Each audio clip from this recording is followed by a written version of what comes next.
Hi friends, welcome back to my channel Swati Science Classes. This is Swati here. Today I am going to explain you chapter number 15 second part. ये part मैं दो part में ही बस ये chapter बनाई हूँ. एक first part है और ये एक सेकंड पार्ट है जो कि इस चैप्टर का लास्ट पार्ट है. सो फ्रेंड्स, इस चैप्टर को सिर्फ मैंने दो पार्ट में कंप्लीट किया है. चलिए फ्रेंड्स, स्टार्ट करते हैं इसका second last part. Activity 4, find a Sunny room in your school. या फिर स्कूल या घर पे या स्कूल पे आपको एक कोई ऐसा कमरा ढूंढना है जिसमें बहुत ज़्यादा धूप आती हो. Close all the doors and windows with curtains pull down to make the room dark. आपको पूरे दरवाजे सारी खिड़कियों को बंद कर देना है और कर्टेन्स यानी कि पर्दों को भी पूरी तरह से गिरा देना है ताकि पूरा कमरा जो है वो अंधेरा हो जाए पूरे कमरे में. Now open the door or a window facing the sun just a little in such a way that it allows sunlight to enter the room only through a slit. अब आपको क्या करना है कि जिस दिशा से सूर्य का जो रोशनी है, सूर्य का प्रकाश है वो आ रहा हो, उस ओर के दरवाजे या खिड़की को बिल्कुल थोड़ा सा खोलना है जिससे सूर्य का जो प्रकाश है वो सिर्फ एक पतली सी झिल्ली के द्वारा कमरे में अंदर आ सके. स्लिट मतलब होता है झिल्ली, छोटी सी, एकदम छोटा सा आ सके, थोड़ा सा. ये देखिए, जैसे ये देखिए फिगर में दिख रहा है, सिर्फ थोड़े से छेद से आ रहा है कमरे में.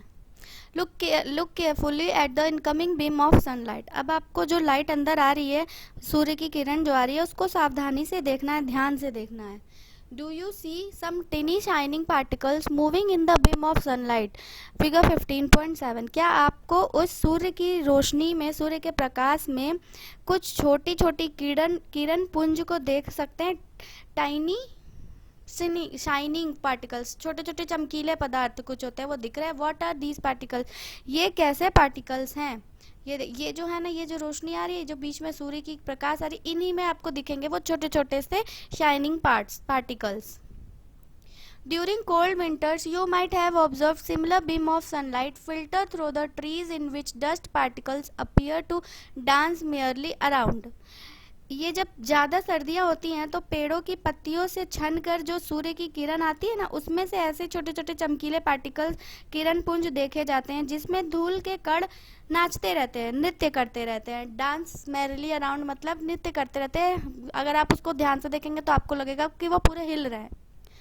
This shows that air also contains dust particles. ये दर्शाता है, इससे ये जाहिर होता है कि वायु में भी धूल के कण होते हैं. The presence of dust particles in air varies from time to time and from place to place.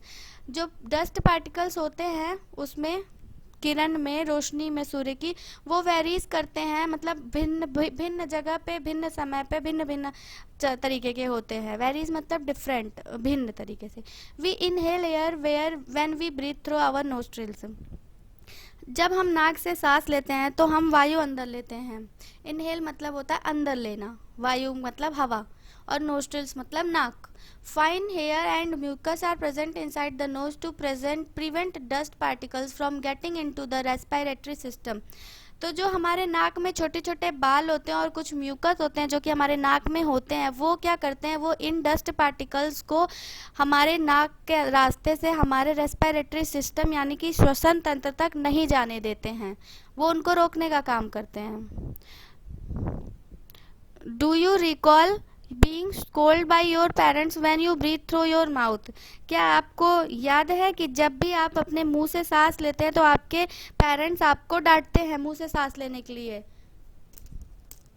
If you do that harmful dust particles में एंटर योर बॉडी. अगर आप मुंह से सांस लेंगे तो क्या होगा कि जो भी डस्ट पार्टिकल्स होते हैं, हार्मफुल होते हैं, वो आपके मुंह के रास्ते आपके शरीर में प्रवेश कर जाएंगे. इसलिए मुंह से सांस लेने के लिए घर वाले मना करते हैं, डांटते हैं. We may conclude then that air contains some gases, water vapor and dust particles.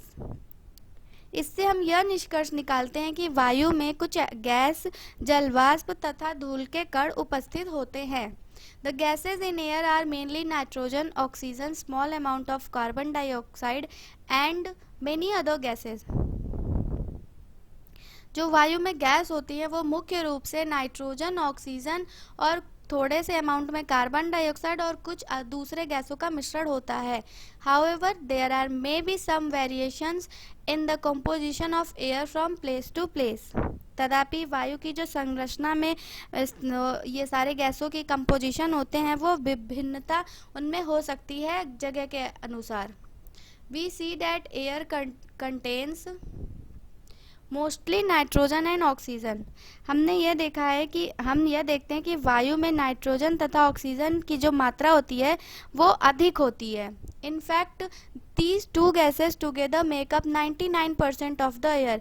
बल्कि ये दो गैस मिल करके 99% हवा बनाते हैं, एयर बनाते हैं। The remaining 1% is constituted by carbon dioxide and a few other gases, water vapour and dust particles. जो 1% बच जाता है उसमें कार्बन डाइऑक्साइड और कुछ अन्य गैसेस, जलवाष्प और धूल के कण होते हैं। फिगर 15.9 ये रहा, ये है कंपोजिशन ऑफ एयर, जिसमें ज़्यादा से ज़्यादा नाइट्रोजन है, तो उसके बाद ज़्यादा मात्रा में ऑक्सीजन है और सिर्फ 1% जो है वो कार्बन डाइऑक्साइड, वाटर वेपर और अदर गैसेज हैं। 15.3 how does oxygen become available to animals and plants living in water and soil. पानी तथा मिट्टी में रहने वाले जो जीव हैं और पौधे हैं उनको ऑक्सीजन कैसे मिलती है। Activity 5, take some water in a glass vessel और बीकर। एक बीकर या फिर किसी कांच के बर्तन में आपको थोड़ा सा पानी लेना है। Heat it slowly on a tripod stand. आपको उसको स्लोली गैस पे या किसी भी स्टैंड पे हीट करना है, आपको उसको गर्म करना है।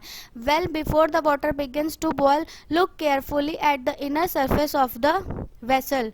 जब पानी जो है वो हल्का बॉयल होना शुरू होता है तो उसके अंदर के सरफेस को, उस बीकर के या उस पैन के सरफेस में अंदर को देखना है आपको। Do you see tiny bubbles on the inside. Figure 15.10 क्या आपको छोटे छोटे बबल्स, बुलबुले दिखाई देते हैं पैन के अंदर। फिगर 15.10 ये रहा, ये देखिए ये पैन है और इसमें पानी गर्म हो रहा है और इसके अंदर देखिए ये छोटे छोटे छोटे बबल्स आपको नजर आ रहे हैं साफ साफ। These bubbles come from the air dissolve in water. ये जो बुलबुले हैं वो पानी में घुली हुई वायु के कारण बनते हैं। जब वो पानी जब गर्म होती है तो वो वायु जो है वो बुलबुले, वायु निकलती है उस पानी में से और वो बुलबुलों के रूप में निकलती है। When you heat the water to begin with the air dissolve in the it escapes. और जब वो वायु निकलती है तो वही बुलबुले के रूप में बाहर निकलती है। As you continue heating the water itself turns into vapour and finally begins to boil. जब आप उसको लगातार हीट करेंगे, पानी को गर्म करेंगे, तो एक बार को पानी भी वो वेपर में चेंज हो जाएगा और उबलना शुरू हो जाएगा, वेपर में चेंज होने लगेगा। We learned in chapter 8 and 9 that the animals living in water use the dissolved oxygen in water. हमने चैप्टर नंबर 8 और 9 में पढ़ा है कि जो भी जीव पानी में रहते हैं वो पानी में घुले हुए ऑक्सीजन से ही सांस लेते हैं, उसी से वो जीवित रहते हैं। The organisms that live in soil also need oxygen to respire, isn't it? जो जीव गहरी मिट्टी के अंदर रहते हैं उन्हें भी सांस लेने के लिए ऑक्सीजन की आवश्यकता होती है। बिल्कुल ये बात सही है, लेने की आवश्यकता होती है। How do they get the air they need for respiration. वे सभी श्वसन क्रिया के लिए वायु कहाँ से लाते हैं, कहाँ से पाते हैं। आगे बढ़ते हैं। एक्टिविटी 6 में हमें पता चलेगा कि उनको वायु या सांस लेने के लिए जो गैस होती है, वो ऑक्सीजन होती है, वो कैसे मिलती है। Activity 6, take a lump of dry soil in a beaker और अ ग्लास। आपको एक बीकर या कांच के ग्लास में सूखी मिट्टी का एक ढेर लेना है, ढेला टाइप का कहते हैं, ढेर लेना है। Add water to it and note what happens. उसके ऊपर पानी गिराना है और उसको आपको देखना है। फिगर 15.11 ये रहा, बीकर में मिट्टी का ढेर रखे और ऊपर से पानी गिरा रहे हैं। Do you see bubbles coming out from soil. क्या आपको सॉयल के अंदर से बबल्स बाहर आते दिखाई दे रहे हैं। तो जी हाँ, जब हम मिट्टी के ढेर के ऊपर पानी डालते हैं तो बबल्स निकलते हैं थोड़े उसमें से, सॉयल में से। These bubbles indicate the presence of air in the soil. यही बबल्स दर्शाते हैं कि सॉयल में भी एयर होते हैं जो कि बबल्स के फॉर्म में बाहर निकल रहे हैं। When the water is poured on the lump of soil, it displaces the air which is seen in the form of bubbles. जब पानी उसके ऊपर पड़ता है मिट्टी के ढेर में तो जो बबल्स के फॉर्म में बाहर आता है वो होता है air. The organisms that live inside the soil and the plants roots respire in this air. जो भी जीव जंतु जो होते हैं जो मिट्टी के अंदर रहते हैं या फिर पौधों के जो जड़ होते हैं वो श्वसन के लिए इसी वायु का उपयोग करते हैं जो कि मिट्टी में मौजूद होते हैं। A lot of burrows and holes are formed in deep soil by the animals living in the soil. बहुत सारे जीव जंतु ऐसे होते हैं जो कि जमीन के कितने बहुत ज़्यादा अंदर तक जा करके छेद करके होल करके रहते हैं. These burrows also make spaces available for air to move it in and out of the soil.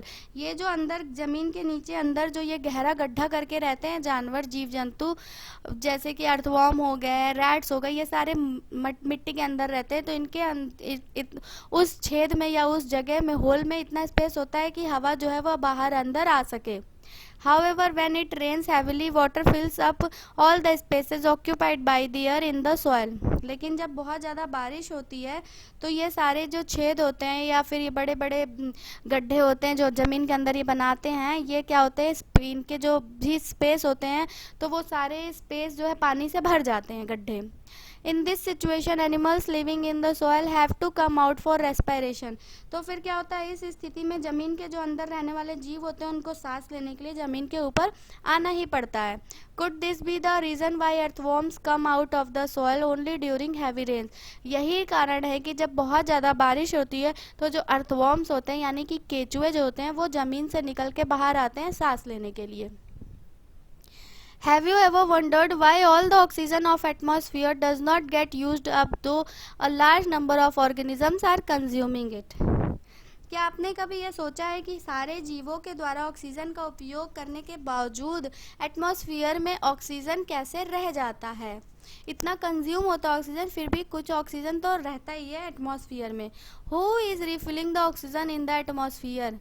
कौन है जो रिफिल कर रहा है ऑक्सीजन को एटमॉस्फेयर में? Figure 15.4.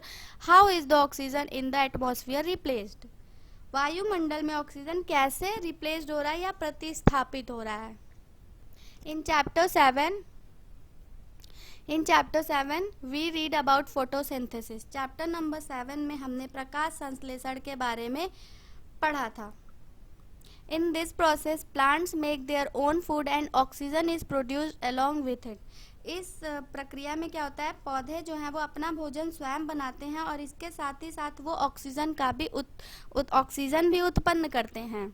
Plants also consume oxygen for respiration, but they produce more of it than they consume. Plants को भी सांस लेने के लिए ऑक्सीजन की ज़रूरत होती है, यानी कि उनको रेस्पिरेशन की प्रक्रिया को करने के लिए भी उनको भी ऑक्सीजन की ज़रूरत होती है, लेकिन उनको जितनी ऑक्सीजन की ज़रूरत होती है उससे ज़्यादा वो उत्पन्न करते हैं oxygen. That is why we say plants produce oxygen. इसीलिए हम कहते हैं कि प्लांट जो है वो ऑक्सीजन प्रोड्यूस करते हैं. It is obvious that animals can not live without plants. ये बहुत ही सही बात है कि प्लांट्स जो हैं, एनिमल्स जो हैं वो प्लांट्स के बिना नहीं जीवित रह सकते हैं और उनको प्लांट्स की ज़रूरत होती है. Similarly plants can not survive for long without animals. और प्लांट्स भी जो है, ये भी वास्तविकता है कि प्लांट्स भी जो है वो जंतु के बिना जीवित नहीं रह सकते हैं. They would consume all the carbon dioxide in the atmosphere. वो पौधे और जंतुओं द्वारा जो होता है वो श्वसन में कार्बन डाइऑक्साइड सारा कंज्यूम हो जाता है. We can see that both need each other as the balance of oxygen and carbon dioxide in the atmosphere is thus maintained. ये हम कह सकते हैं कि वो दोनों एक दूसरे के ऊपर निर्भर करते हैं और कार्बन डाइऑक्साइड और ऑक्सीजन की को बैलेंस को मेंटेन करके रखते हैं एटमॉस्फेयर में. This shows the interdependence of plants and animals. इससे यह स्पष्ट होता है कि पौधे तथा जंतु एक दूसरे के ऊपर निर्भर होते हैं. इंटरडिपेंडेंस मतलब होता है निर्भर होना. We can now appreciate how important air is for life on earth. हम ये अनुभव कर सकते हैं कि पृथ्वी पर जीवन के लिए वायु कितना महत्वपूर्ण होता है. Are there any other uses of air? क्या और भी कोई यूजेस हैं एयर के? Have you heard about a windmill? क्या आपने कभी पवन चक्की के बारे में सुना है? विंड मिल मतलब होता है पवन चक्की. Look at figure 15.12. ये रहा फिगर 15.12. अ विंड मिल, ये एक विंड मिल है यानी कि पवन चक्की. The wind makes the wind mill rotate. हवा जो है वो विंड मिल को यानी कि पवन चक्की को घुमाती है. The windmill is use to draw water from tubewells and to run flour mills. पवन चक्की का जो उपयोग होता है वो ट्यूबवेल से पानी निकालने तथा आटा की चक्की को चलाने में यूज़ होता है। Windmills are also use to generate electricity. Windmills का उपयोग इसमें भी होता है कि वो इलेक्ट्रिसिटी को जनरेट करने के लिए बिजली के उत्पादन में भी यूज़ होता है। Air helps in the movement of sailing yachts, gliders, parachutes and aeroplanes. वायु नावों को खेने में, ग्लाइडर, पैराशूट तथा हवाई जहाज को चलाने में भी सहायता करती है। Birds, bats and insects can fly due to the presence of air. पक्षी, चमगादड़ तथा कीड़े वायु की उपस्थिति के कारण ही उड़ पाते हैं। Air also helps in the dispersal of seeds and pollen of flowers of several plants. Air जो है वो कई सारे पौधों के बीजों तथा फूलों के पराग कणों को इधर से उधर फैलाने में भी आवश्यकता करता है। जब हवा चलता है तो इनके बीज जो हैं एक जगह से दूसरे जगह चले जाते हैं। पोलन ऑफ फ्लावर्स जो होते हैं, जो उनके पराग कण होते हैं, वो भी एक जगह से उड़ के दूसरे जगह चले जाते हैं। तो ये इसमें हवा ही इनकी मदद करता है। Air plays an important role in water cycle. और जल चक्र में भी वायु एक महत्वपूर्ण भूमिका निभाता है। तो friends, chapter number 15 air around us यहाँ पे एंड हो रहा है। इसके आगे मैं आपको इस चैप्टर का वर्कबुक और क्वेश्चन आंसर अपने नेक्स्ट वीडियो में एक्सप्लेन करूँगी। आपको मेरे वीडियोस कैसे लगते हैं मुझे कमेंट करके बताइए, और प्लीज़ मेरे वीडियोस को लाइक किया करिए, तब मुझे पता चलेगा कि आपको मेरे वीडियोस कैसे लगते हैं। आप मेरे वीडियोस को लाइक बिल्कुल नहीं करते हैं। सो फ्रेंड्स, पहले आप लाइक कर दीजिए मेरे वीडियोस को, फिर आप मेरे वीडियोस को देखा करिए। सो फ्रेंड्स, मिलती हूँ अपने दूसरे वीडियो में, तब तक के लिए टिल देन बाय।